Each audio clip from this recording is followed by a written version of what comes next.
In this video, I'd like to talk about Zeno's paradox.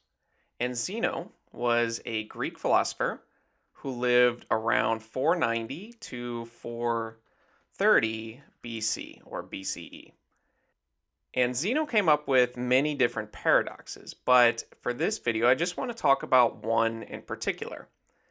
And his work was actually preserved by the Greek philosopher Aristotle in his book called Physics.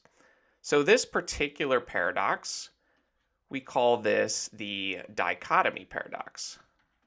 So dichotomy just meaning splitting in two, or it's often referred to as the racecourse paradox. Since this particular paradox relates to geometric sequences, or in particular, geometric series. So we're going to be summing up an infinite amount of terms and seeing if we can come up with a finite answer to that. So this particular paradox basically says that if you're trying to move, let's say 1 foot or 1 meter in some direction, that to get there to our end result, we first have to go half the distance. But in order to get to half the distance, you need to first go half the distance of that, or in other words, a fourth of the distance. And to get to a fourth of the distance, you first have to go half the distance of that, which would be an eighth of the total distance. And again, to get to an eighth of the distance, you would first have to go half the distance of that, which would be 1/16th, and so on. And so the question becomes, if you do this an infinite amount of times, do you even start moving? And so that was the paradox. And Zeno created these to show that motion, contrary to our senses, is just an illusion. So let's take a closer look at this problem. And you're going to be able to notice that we can come up with a geometric sequence from this. And so let me put it into our brackets here for a sequence. And usually sequences are written left to right, but in this case, we're going to put the end distance on the far right. And from there, notice we have to go half the distance first. And to get to half the distance, we got to go a fourth of the distance. And to get to a fourth, we got to go an eighth of the distance, and then a 16th, and so on. And like I mentioned, this is what we call a geometric sequence. Since notice that to go from one term to the next, we're just multiplying by what we call the common ratio. And in this case, we're always multiplying by 1/2. So this geometric sequence, to be able to get to this end result, you would have to essentially add up all of these distances. And there's another way to phrase this paradox, which makes it a little bit easier to set up mathematically.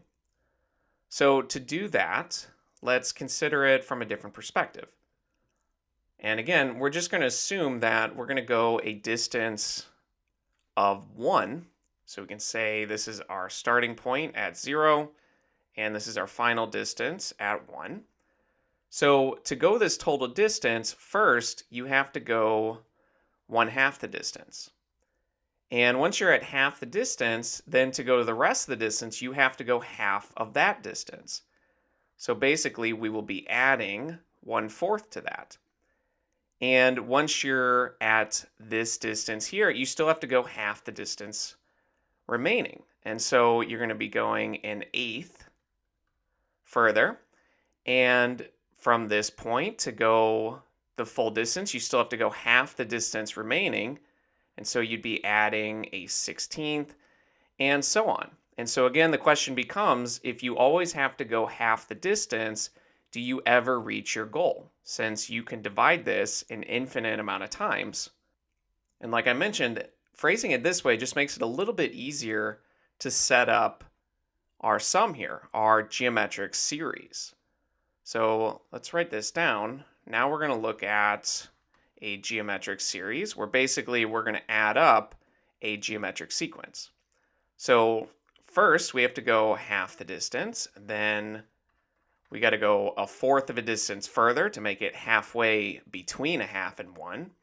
then we got to go an eighth of the distance, a 16th, and so on. This is going to go on infinitely. So the question becomes, can we actually add this up? And most Greek mathematicians and philosophers struggled with the idea of infinity. In fact, mathematicians today still struggle with different concepts of infinity. It's a very difficult subject. But there were at least a couple mathematicians that could accurately deal with infinity in Greek mathematics, namely Archimedes. He, in fact, summed series that were very similar to this. So there's a nice trick for actually adding all of this up. And we're going to call this sum here, this geometric series, we're going to call it equal to s. And you can set it equal to whatever you want, but we'll use s for sum. And let me just rewrite it very quickly.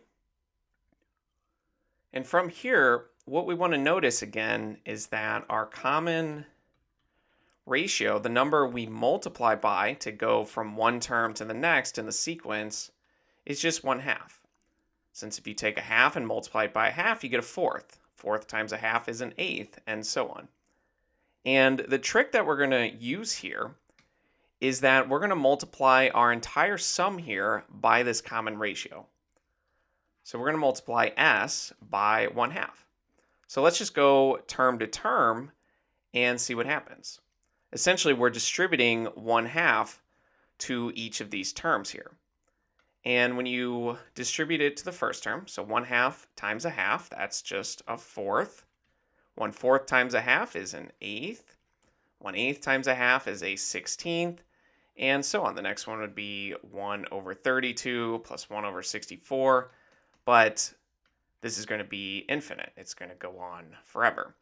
And what we'll do to actually find our value of s, our sum here, is that we're going to take this top infinite geometric series here and subtract this bottom one. So let me make some room so that we can do that.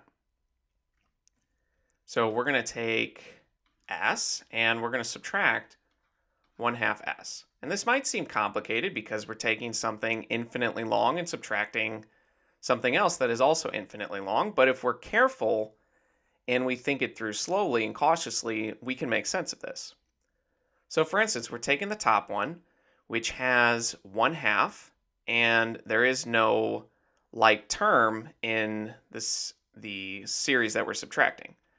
So we'll have a half, but if we have 1/4 up here and we're subtracting the bottom one, the pink one, we would have 1/4 minus 1/4. So these will cancel out with each other.